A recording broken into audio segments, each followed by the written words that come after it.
Oke teman-teman semuanya, di sesi ini kita akan bahas tentang power closing.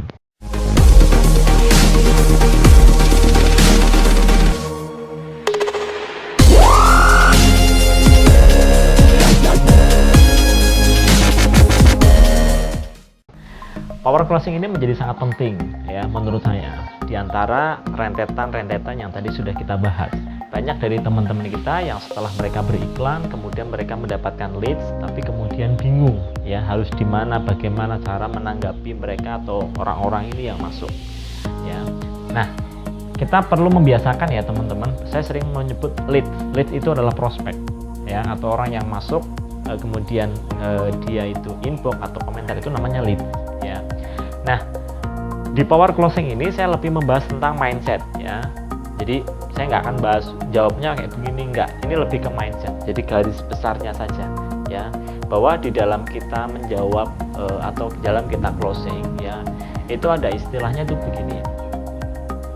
Jangan pembicaraan kita yang kemudian disetir sama prospek, sama lead.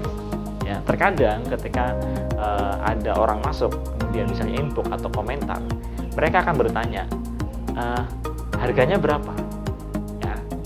Ketika misalnya mereka nanya harganya berapa ya, ini kalau misalnya kita langsung jawab harganya, ini mereka kebanyakan akan lari ya kan. Wah 669, kacamata plastik aja cuma 669, mahal banget gitu ya, misalnya kayak begitu.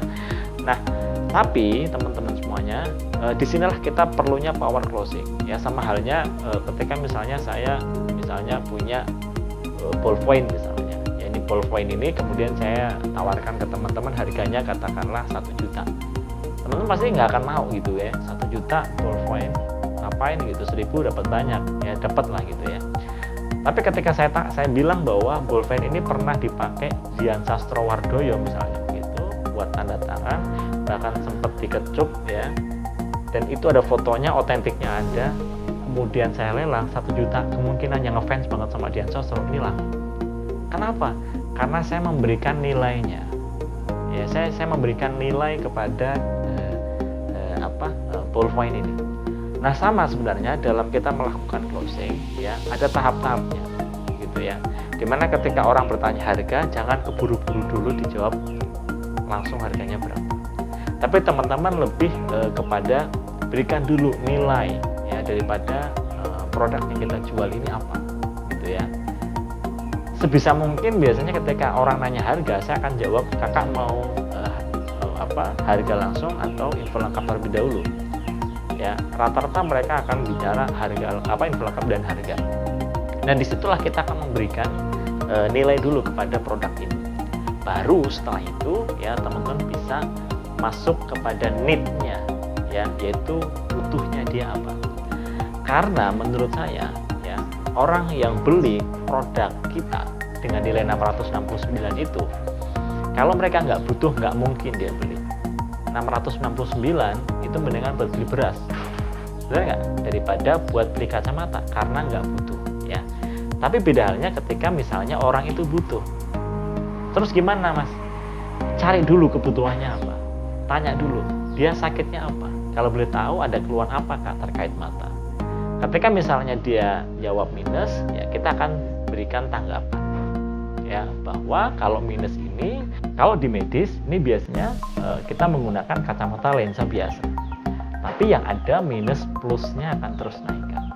Nah dengan kayak Ayo Nano ini berbeda ya, ini kemudian memberikan oksigen bla bla bla, Anda terangin ya, habis itu kasih testimoninya, habis itu baru kasih harganya ya. Nah ini adalah rentetannya teman-teman ya. Dan saran saya, jangan menjawab pertanyaan hanya dengan jawaban.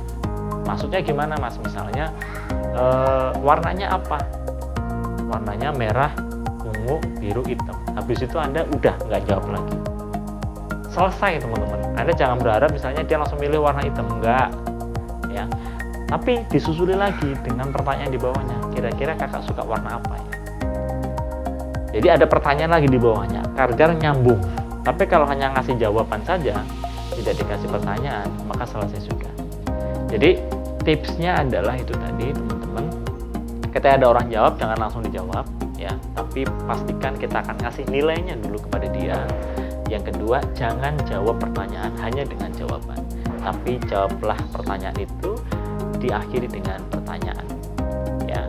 Dan ya, jangan pernah menjelaskan di komentar, itu saran saya. Jadi misalnya ada orang yang kemudian protes, kenapa sih kok nggak dijawab di komentar, udah diemin aja. Kalau ada yang nggak jelas di blok aja atau disembunyikan aja, bawa mereka ke inbox, ya. Karena kalau dijawab harganya di komentar, tidak ada yang penasaran lagi, sehingga yang terjadi leads-nya nggak masuk, ya. Jadi mungkin itu teman-teman dari saya, tips sedikit tentang bagaimana power closing. Lagi-lagi practice make perfect, ya, artinya adalah banyak latihan membuat Anda bisa lincah, ya. Saya punya cerita, ada seorang ibu-ibu yang dia maaf kata gitu ya, ngetik aja lama gitu ya, memahami bagaimana email aja itu lama, ya. Tapi luar biasa, beliau saking sami'na wa ata'nanya, ya, jadi saking teachable-nya, beliau mengikuti arahan-arahan daripada mentor, daripada kita. Alhamdulillah sekarang bisa closing sehari bisa 5 kacamata sehari dari dalam kamar, ya. Saya yakin teman-teman juga bisa.